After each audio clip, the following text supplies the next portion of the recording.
Good evening and welcome to Exploring Data and Our Lives. Thank you so much for joining us. I'm Tracy Dial. I'm the Multimedia News Director at Northwest Public Broadcasting. NWPB is your local public TV and radio station. We work to bring educational, diverse, and enlightening stories into local communities to enrich your lives and spread empathy as well as understanding. All of you, our audience, are the reason that we exist. So thank you for being here today. It's nice to connect with you.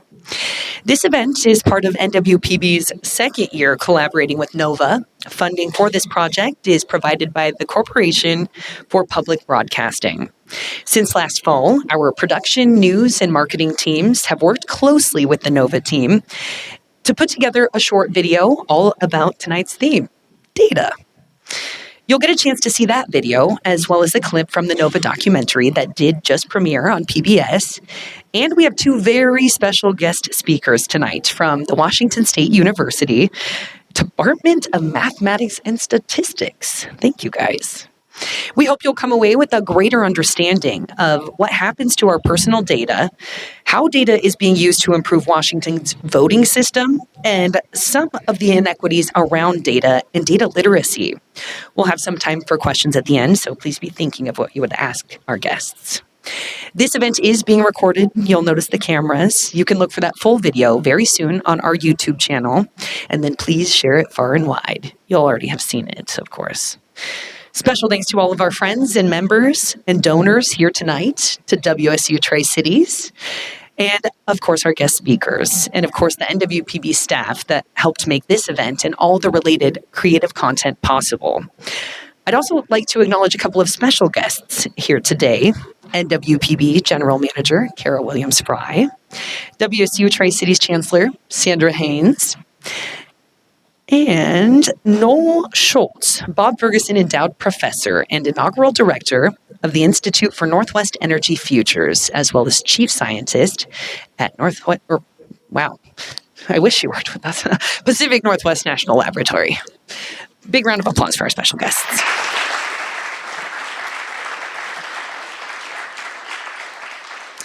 And now it is my honor to bring Sandra Haynes, our Chancellor, up on stage.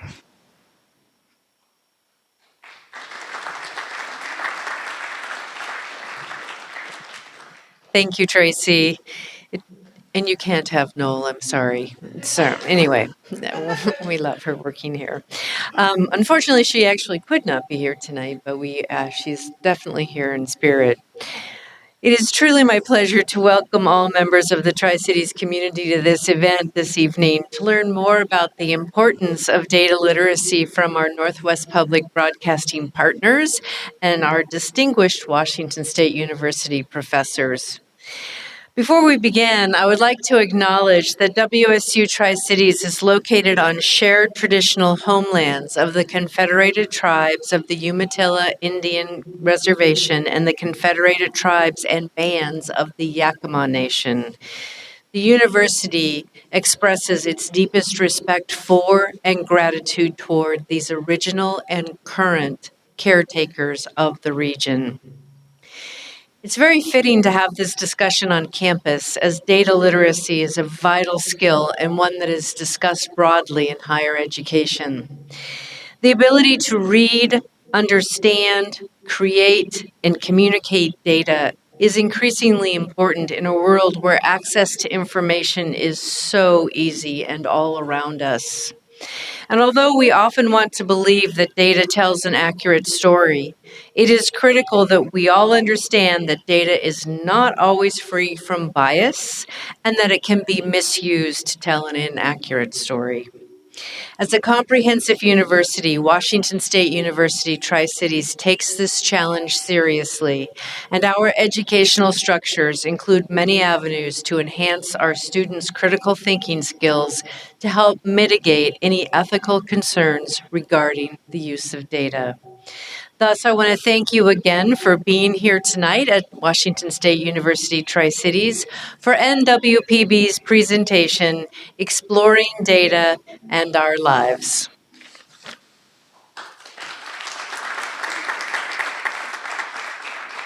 Thank you so much, Chancellor Haynes.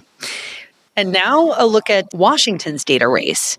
It asks how a statistical method can be used to deduce voters' race, identify patterns in ballot rejections, and potentially remedy some of those inequities. The video explores data-driven research done by the University of Washington's Evans School of Public Policy in partnership with the Washington Secretary of State's office. Here's a look. Washington State's mail-in voting system often ends up with some of the highest voter turnout rates in the country. Every election, some of those ballots are rejected. Researchers found that voters of color have higher rejection rates. What's interesting is Washington voters don't actually self-report race when they vote. We're a state that doesn't gather self-reported race and ethnicity. And so the puzzle is, what do you do? If voters aren't providing their race, how can anyone determine whether there's bias in Washington's ballot rejection system? Well, researchers can use a method using data like someone's last name, where they live, and an algorithm to estimate race. It takes an individual's surname, and we leverage their geographic location, and it actually generates pretty accurate answers. Pretty accurate, but not perfect. Last names aren't always indicative of racial identity. I like to use my own example. My mother is black and my dad is white, and because of the sort of uniqueness of this Central European Jewish last name is likely to predict me as white or other. Although the technique isn't perfect, researchers say the method is helpful for analyzing large data sets. It's used in economic research, health sciences. Basically, anytime analysts want to understand racial disparities but don't have racial data. We did find evidence that voters of color and younger voters have higher ballot rejection rates than white voters and older voters. Researchers found that in the November 2020 general election, although the overall number of rejections were low, the ballots of black voters were rejected about 50% more than those of white voters. Latino and Asian American voters had their ballots rejected at about twice the rate of white voters. The most common reason was mismatched signatures.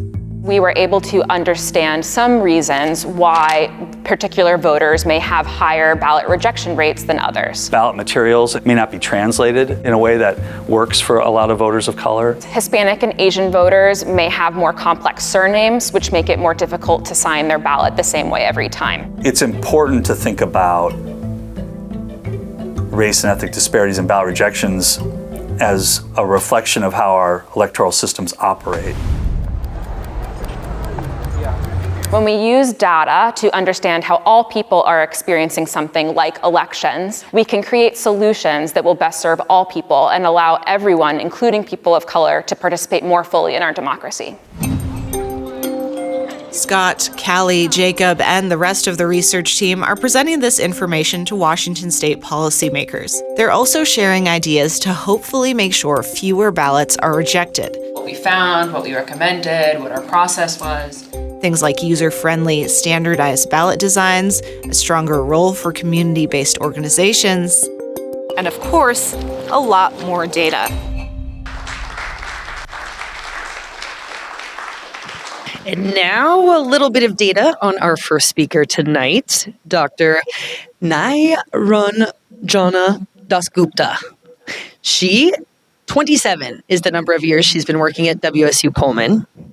85, the number of graduate students she's mentored over the years. 2 tech-savvy kids who call her mom, and 1 PhD from the University of South Carolina. So please help me welcome, she goes by Jan also, Jan, our distinguished professor this evening.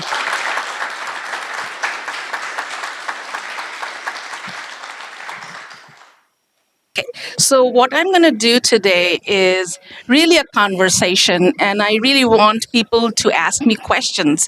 And what I'm going to talk about is the need for data literacy. Okay, and I know Sandra talked about data literacy a little bit, but really, as so much of our decision making, so much of the hype around data-based decision making, we all really need to be at some point data literate. Okay, so people are always talking about deep dive into data, database decision making, and I want to kind of point out that every day of our lives, everybody is making data-based decision. Every morning when you go and pick out your clothes from the closet, you don't wear certain clothes. It looked good on a mannequin, and if one doesn't look good on you, you wore it twice. That's it.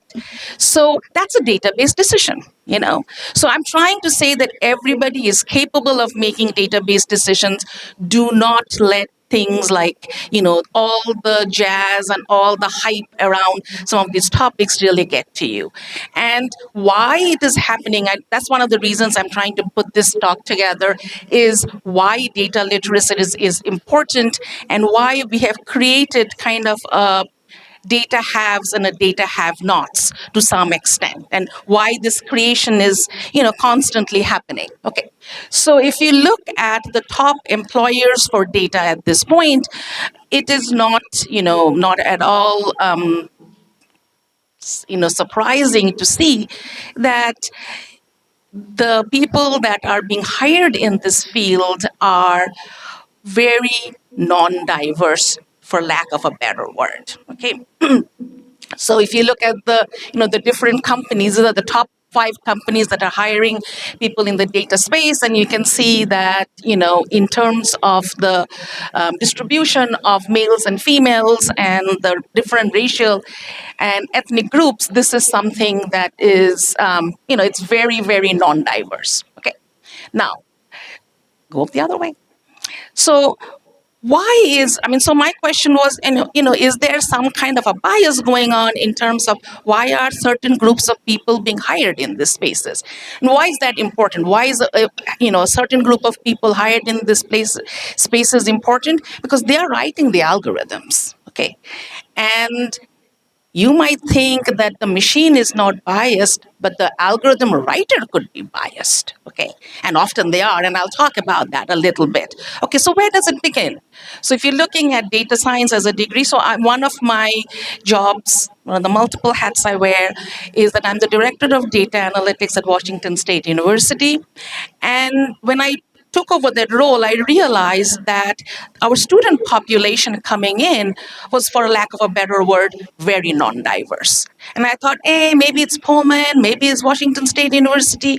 So I started looking into this space and realized, no, it's not Pullman. It's a university. It's a worldwide.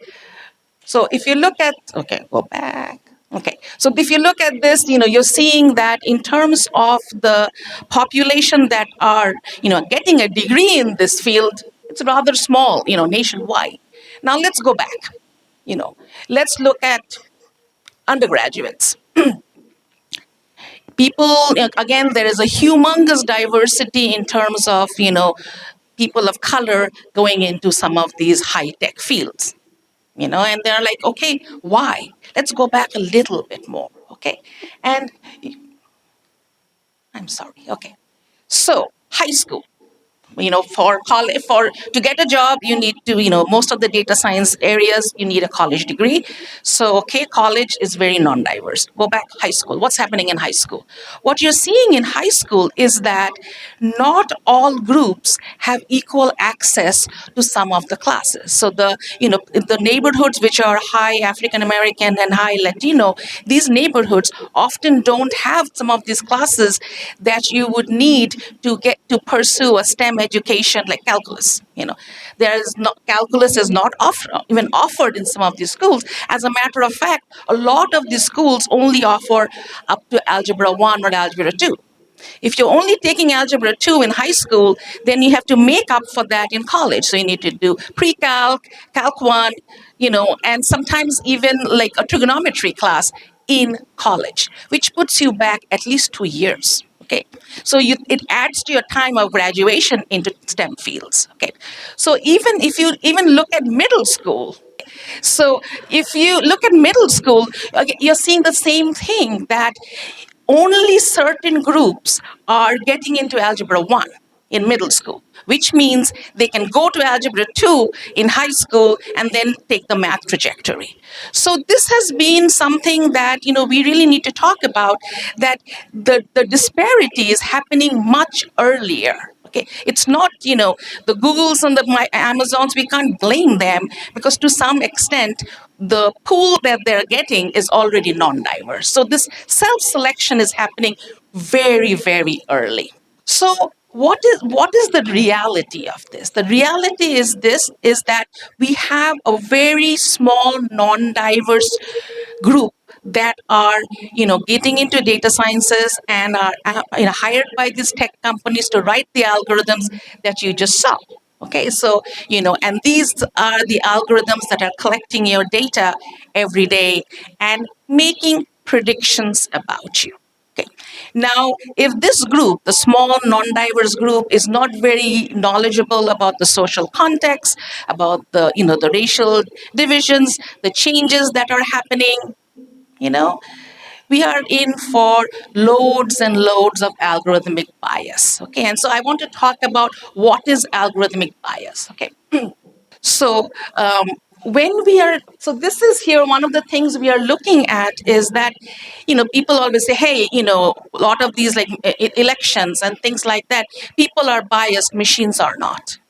The problem is the machines don't write work themselves. People are writing these algorithms. Okay, and if the people who are writing these algorithms, I'm not saying there's malice anywhere. It's a lot of times like just lack of knowledge of social context. Okay, and so what is happening again is there is rampant algorithmic bias. And why aren't people doing anything about it?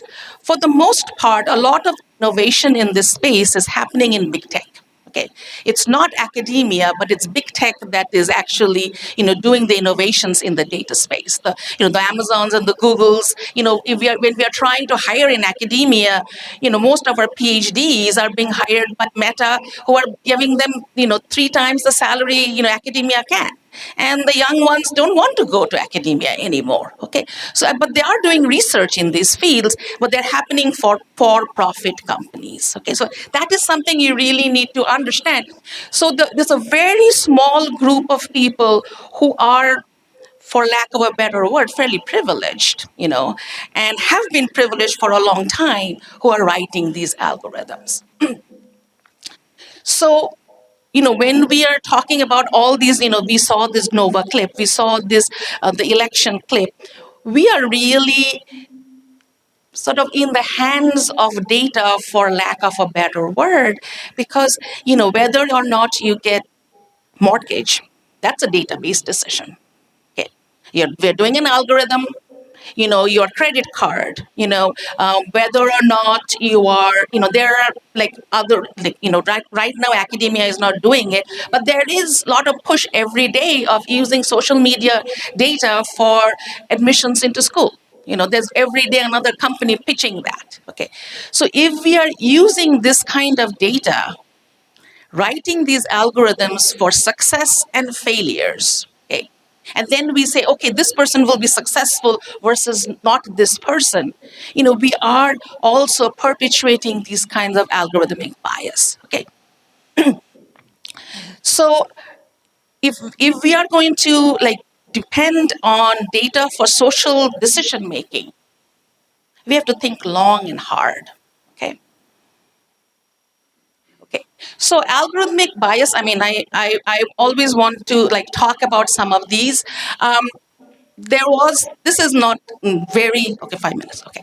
This is not very new, but about 8 years ago, there was a contest, worldwide contest about beauty. Okay, beauty contest, and they said that in the past it's been very biased because humans have judged it. So we will have the machine judge the beauty contest. It was called the AI beauty contest. Okay, so and people all over the world had sent pictures. So you have to send a picture, no makeup, no. I think you can have your headgear if you want, and you can have your glasses if you want, but no makeup or any sort of enhancement. Just your face, and AI will decide, and then there were thousands of people who sent pictures to this contest. Again, AI supposedly picked them. They picked 44 winners. Out of it, 94% of them were white. Okay, why? Because the algorithm that trained it with far more images of people who were white, because there's far more images of white people on the internet than there are for other people. So if you think about it, I mean, that was that was kind of a simple, stupid thing that happened, and it doesn't matter. But if you think about it, if you extrapolate, these things are happening all the time. Okay. And the other thing I wanted to point out here is that now they've taken it off, but in Google, we all use Google Maps. There was a place in New York which said, turn right onto Malcolm 10 Boulevard. Okay. So the person who wrote the code, the person who ratified the code, didn't know that the X after Malcolm didn't stand for 10. Okay. So this is what I'm talking about: lack of social context, lack of any knowledge in this field. Yet they're writing these algorithms. Okay. So this is where I'm really, really sort of talking about that we all have to ask the questions. We have to ask the hard questions. Okay. So this is something I have been talking about for a while. It is the emperor's new clothes syndrome. Okay. People come and talk to you, give you long, big words. They throw jargon at you. You assume they're super smart. They know what they're doing. And nobody asks them, what is the wizard behind the curtain? What is going on here? Okay. It's easy to agree. It's easy to not be the pesky person asking the questions. Okay. But as a society, I think we all need to be the little kid who asks the emperor, why aren't you wearing any clothes? Okay. And that is what I mean by data literacy. We really need to be literate enough to say, this doesn't seem right. What did you do? How did this happen? Believe it or not, a few years ago, there was a company that was talking about some sort of app for advising, and each student would be given a red, green, or yellow color in 2 minutes in terms of whether or not they can, how they would be doing in college. So if you're a green, great, you will graduate. If you're yellow, maybe you need some intervention. Red, loads of intervention. Okay, so it was a great app for the advisors.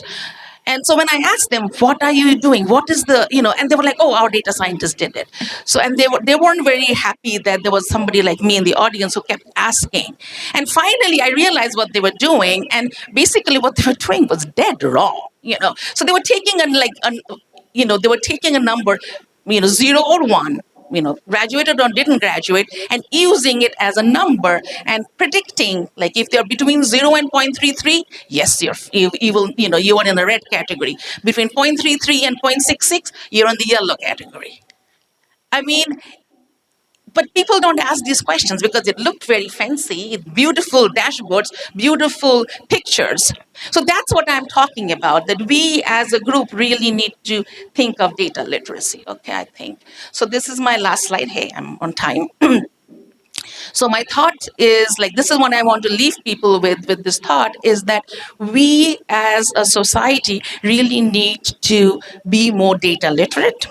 And how do we become data literate? That's a $1 million question, but just ask. If you want me to talk about, generative AI, what is how does ChatGPT actually work? I can explain it to you.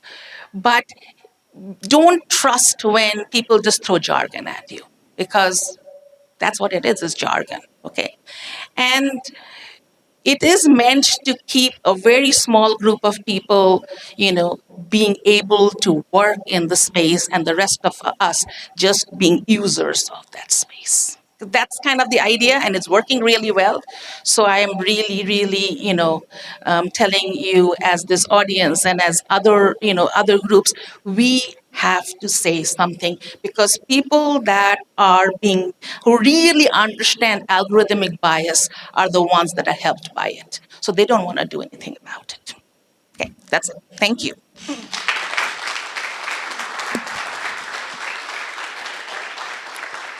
Fascinating talk. I wish we had more time. Nireen Jana Dasgupta, thank you very much. Now, it's my pleasure to introduce Dr. Daryl DeFord.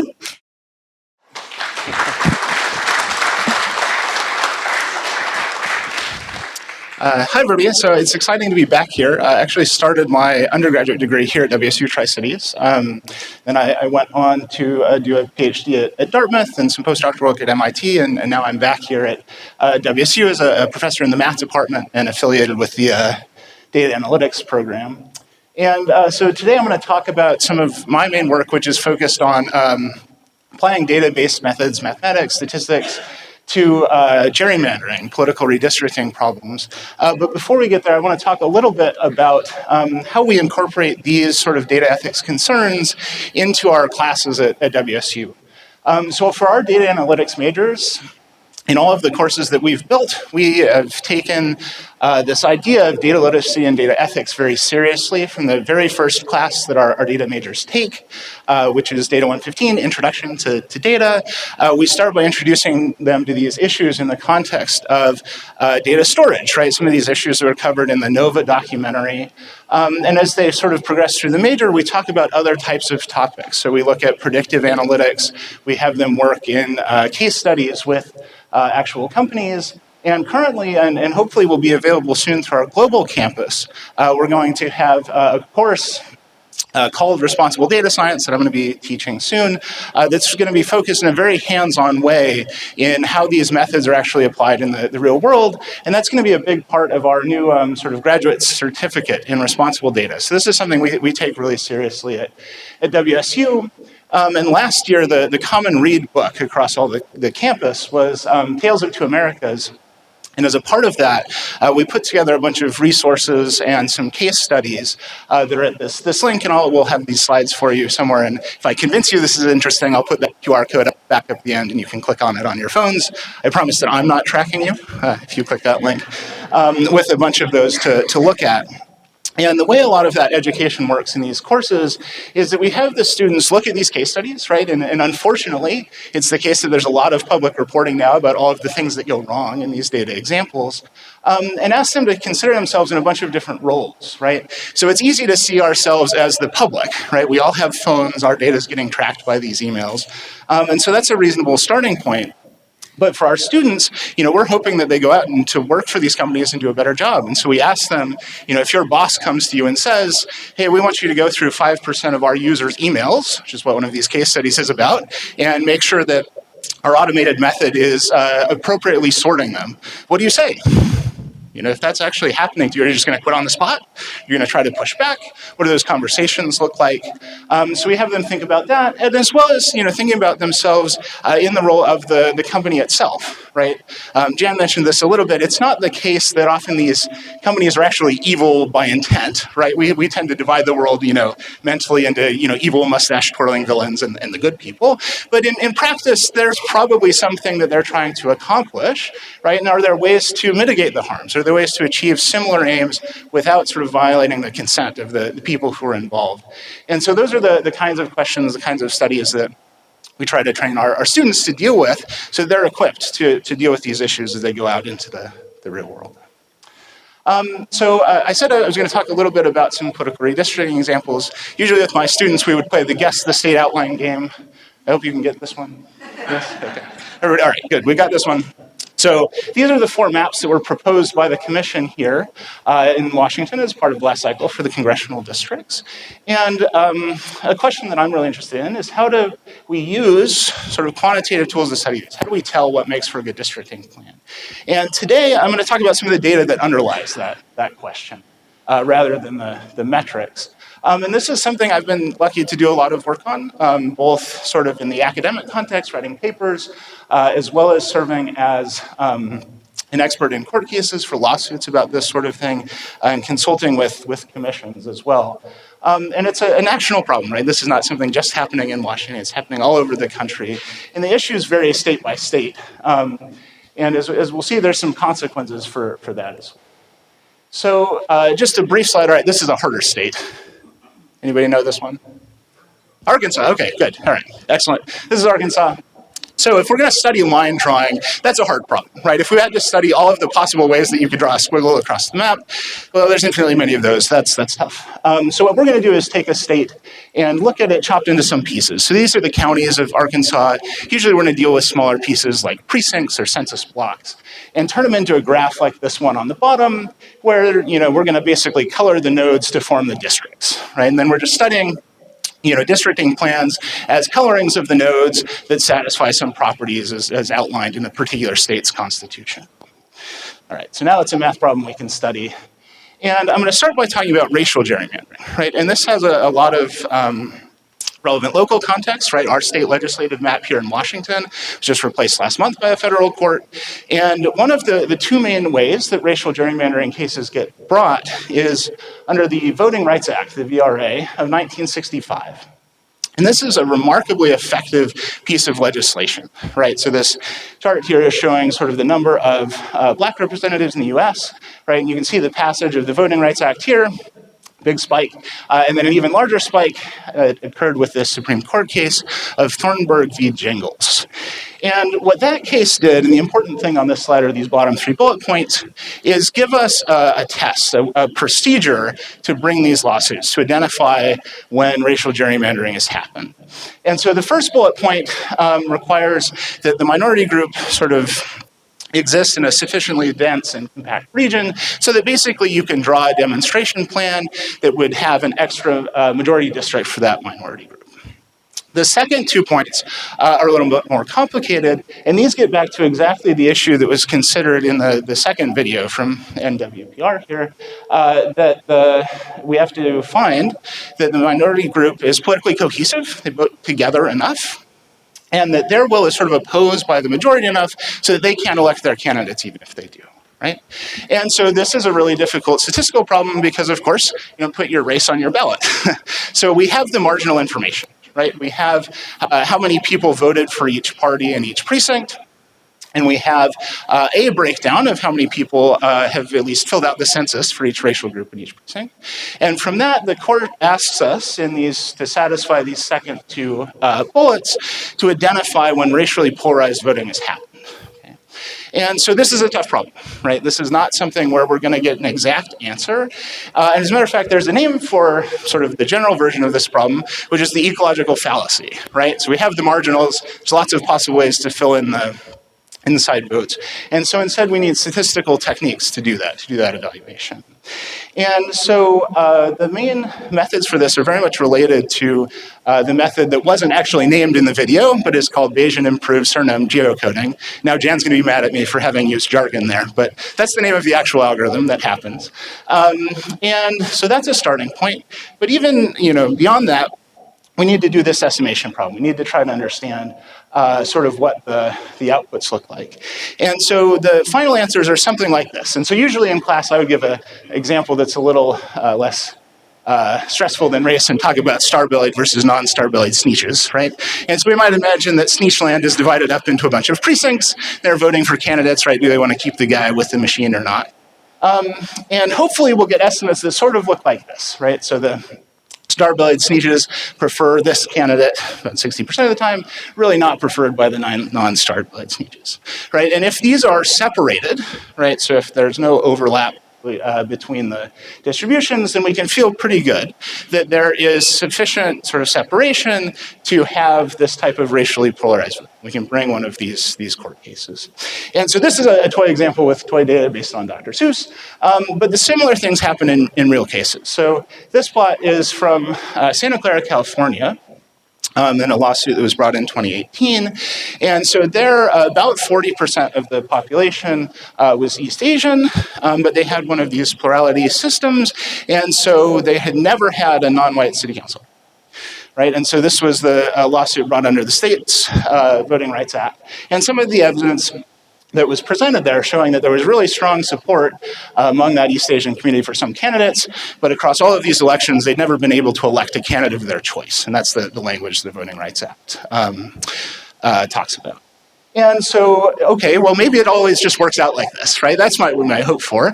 Sadly, of course, as the country is becoming, well, not sadly, but as the country has become more diverse in different ways, it's no longer the case that, the setting of the Voting Rights Act, which was thinking a lot about the South in very segregated sort of black versus white regions, instead we've got, many, many more considerations. And so in that same area, while this nice statistical tool works very well for this sort of two racial group case, if you consider the Indian population, which is about 20% of the city separately, you see it's much less clear, right? The same estimation procedure is applied, but now we don't have necessarily quite as good an idea what the right answer is, right? And so this is an area where we're still trying to come up with good tools to answer this. There's not a perfect right answer. There can't be. And so it's still an active area of research to try to come up with better ways to understand these distributions, be able to bring these cases in modern America. And so the other sort of data issue I want to talk about, which state is this, by the way? Excellent, okay, I jumped on that one. Good, so you're well trained now. And so I talked about precinct boundaries, right? And this is sort of the level that most voting data is aggregated at. But unfortunately, from a geographical perspective, they're often sort of poorly defined. So in many regions of the country, the precinct map is actually just like a freeway map you could buy at a convenience store that somebody has scribbled on with a magic marker, right? And so that makes it very hard to say digitize and try to understand if you're going to look at, say, counterfactuals for different types of elections. And so what I'm showing you here is the result of a project with one of a summer program I was involved in a few years ago, the Voting Rights Data Institute, where we sat down and said, well, we're going to get all the precinct boundaries for Ohio, 2016. It can't be that hard, right? And so we called all the counties in Ohio, had many of them send us their paper maps that are shown here. And about 500 person hours later, we had a nice digital file representing the precincts. Of course, by then, it was 2018, and a bunch of the precincts boundaries had moved again, and it wasn't useful for anything. So there's a real challenge here to deal with this sort of data. And okay, the slide says, so it's Florida. That's not the only type of problem with this precinct data. In this case, the file that was prepared by some other researchers made some gaps between the counties. So that nice graph where we wanted to understand the districts, well, it has these big holes in it because they didn't line up the county boundaries properly. There's also a really exciting unit in the data there that looks like this. That's mysterious, right? We think that there probably is not a precinct that looks like that. But what happened was in the data from the state, they grouped together all of these regions, including this long stretch of coastline, just called that one precinct and associated some votes to it. Well, if we're trying to draw new plans, if we're trying to understand the actual structure of the state there, it's a little tough to figure out what we ought to do with that region, with the voters that were, stuffed in the Everglades by the Secretary of State's office there. Even in cases that aren't that bad, like Washington, if we're going to try to understand, what a feasible districting map looks like, well, we have islands, and we have to figure out, where are those islands allowed to be attached to the mainland to make feasible districting plans, right? It's not something the state constitution describes, and it's something that different states have different ways of handling, but requires some analysis, some thoughtful sort of effort put toward getting these boundaries designed properly. And so that's also sort of a sad story. There's no good punchline here, but it's just an active area where people are working and trying to understand how the underlying data sort of affects the types of analysis that we can do of these districting plans. And the final point that I'll make about this data, this may be a little hard to see from back there, but that's actually the point, is that many regions of the country still actually report their tabular election results in PDFs, sometimes scanned PDFs. These are from New York in a lawsuit that's happening right now, actually. And at least in this case, they're typed, but they're not very OCR-able, right? And the sort of relationship between these vote counts and the precinct IDs doesn't actually tell you anything about the geography underlying them. It's just some counts, right? And so in this court case, one of the statisticians involved had to by hand type these out one at a time and to associate them into a file that was attached to some geographies. They're hopefully the right ones, but again, we don't know. And so these sorts of challenges that seem sort of old-fashioned, right? It shouldn't be the case that in 2024, somehow the only source of vote data in this region should be this is like a 600-page PDF that you have to pull values out from individually. But as a matter of fact, that's the state of the art. And so there's a lot of effort sort of that could be usefully devoted towards modernizing these kind of systems, like replacing these paper freeway maps with sort of digital objects that could be then updated and reported to the state. As well as maintaining electronic databases rather than, page 390 out of 635 here of sort of hand-typed individual values.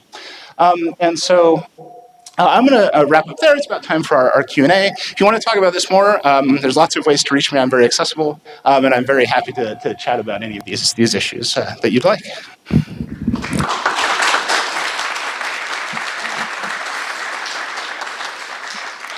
Thank you, Dr. DeFord. You likely deduced that he is an expert on political redistricting and elections and data. So thank you so much for sharing. He also has a PhD from Dartmouth.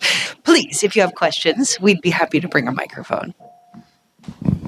Excuse me, I think you made a very clear explanation that of the importance of diversity in the creation of algorithms and the consequences for that does not happen.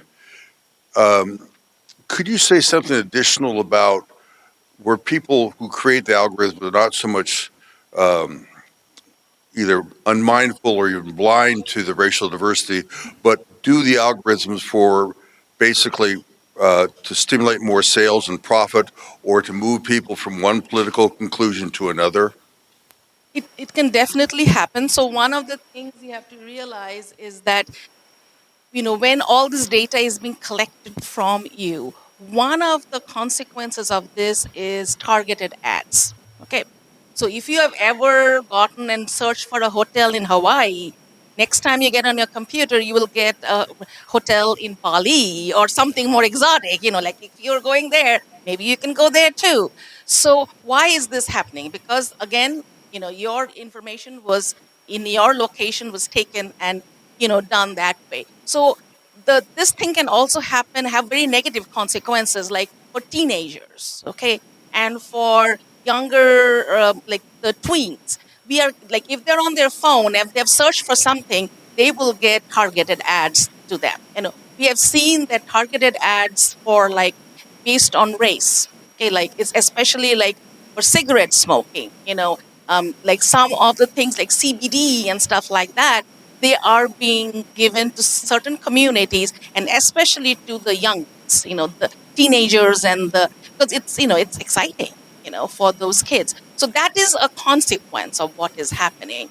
Another maybe a kind of a silly example is that there was some thoughts about using artificial intelligence for criminals, like figuring out if you're likely to commit a crime, facial recognition.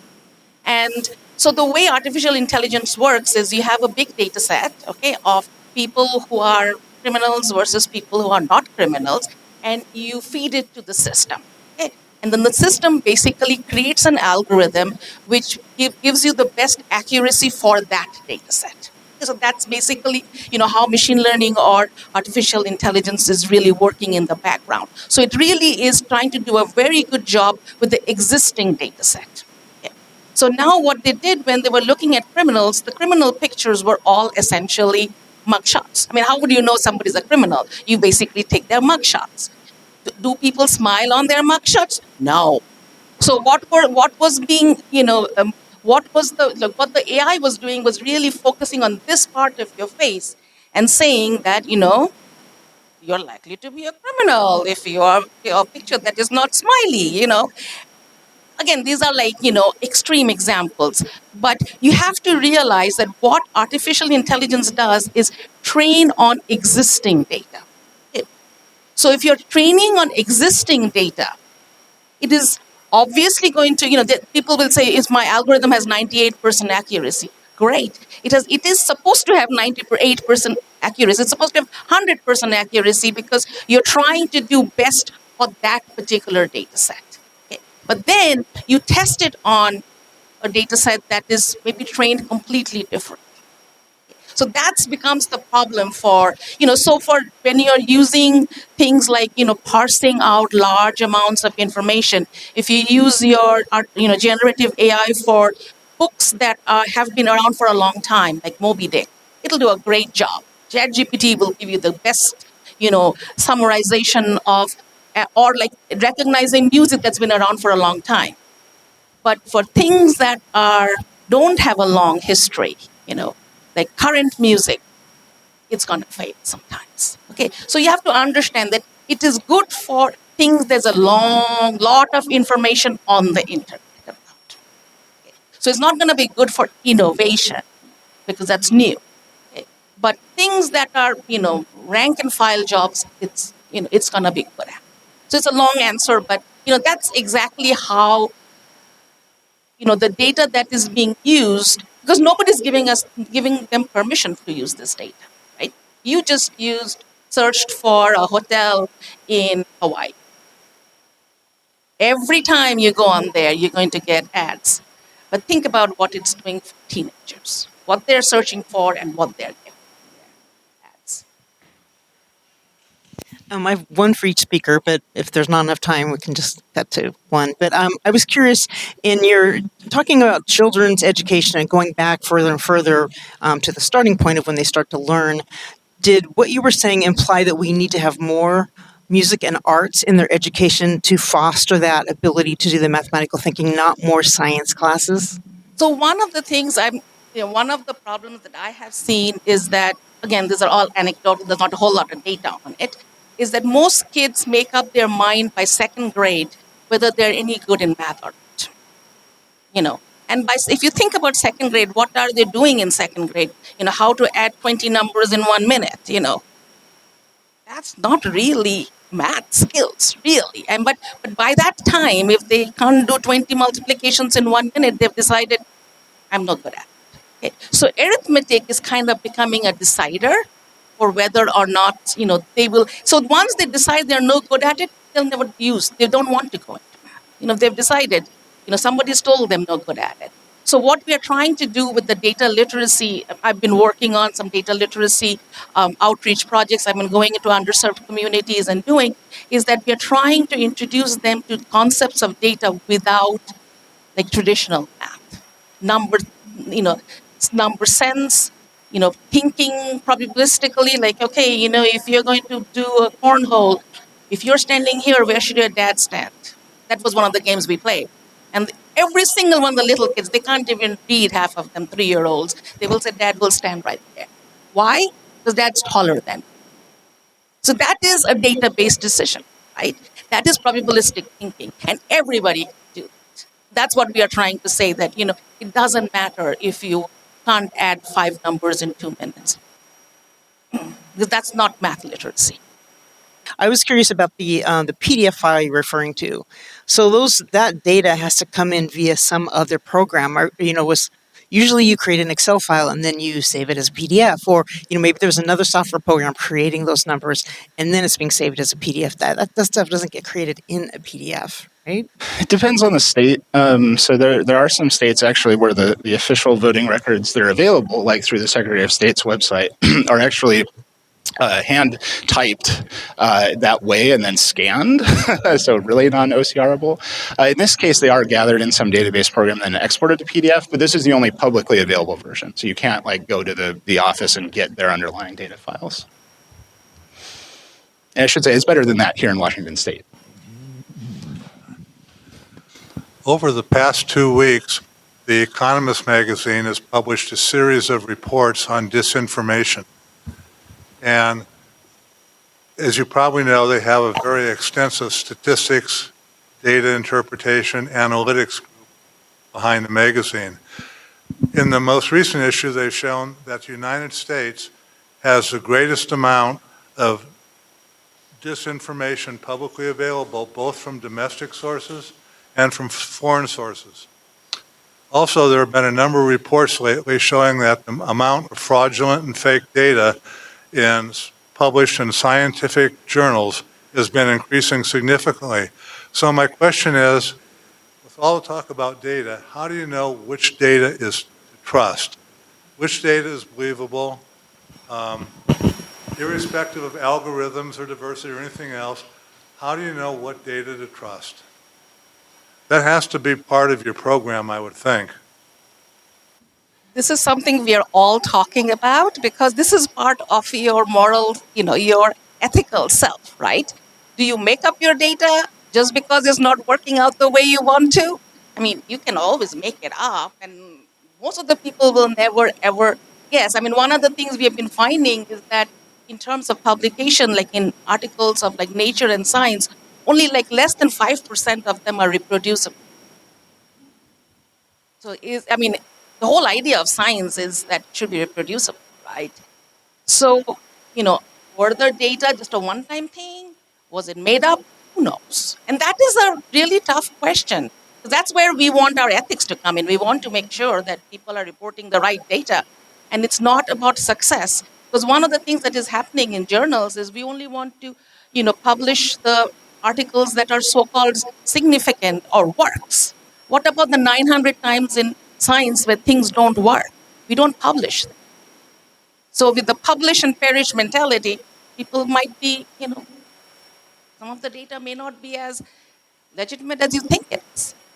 But the other piece is we can always take a data set, a perfectly good data set, and twist it in a way that will basically give you the impression that I want you to have. I'll talk a little bit about the education component. So that's something we do think about a lot. And starting in that very first data class, actually starting in week 2 of that class, we look at data verification, data validation, data sourcing as really important questions to have the students to start to engage with, right? If you got a data set, where did it come from? Are there external sources that you can validate its information against? Are there sort of internal checks that you can make against the data set itself, right, to look for those sort of modifications? And so that's definitely something that's on our minds all of the time in terms of the training of young data scientists. I've got a question about the redistricting and the support that was given to that.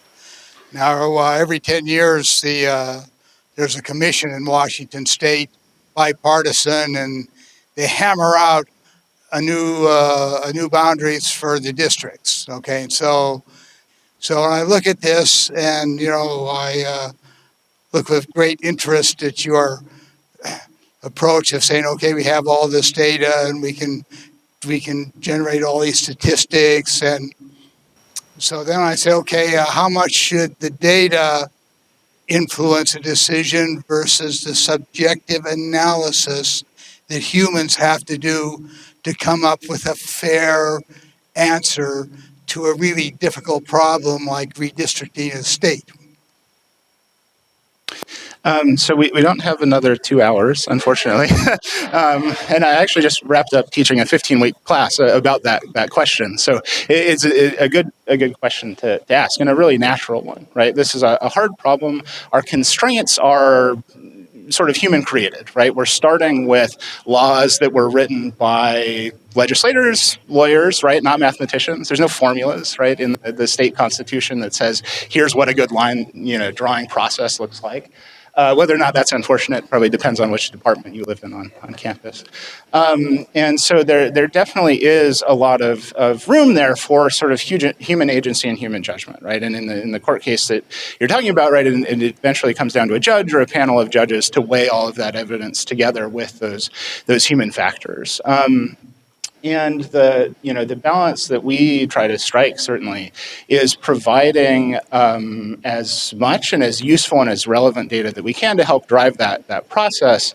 But at least as currently constituted, it is a human-driven process, right? It is something that's in the hands initially of the commission, as delegated to by the legislature, and then approved by the courts.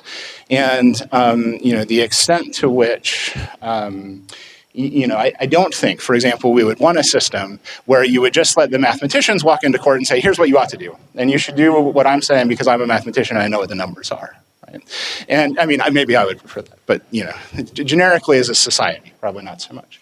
And so finding somewhere a middle ground there where we can sort of inform and provide useful information rooted in the data, but allow the system as it's constituted to include and adjust for those human and subjective factors, I do think is important.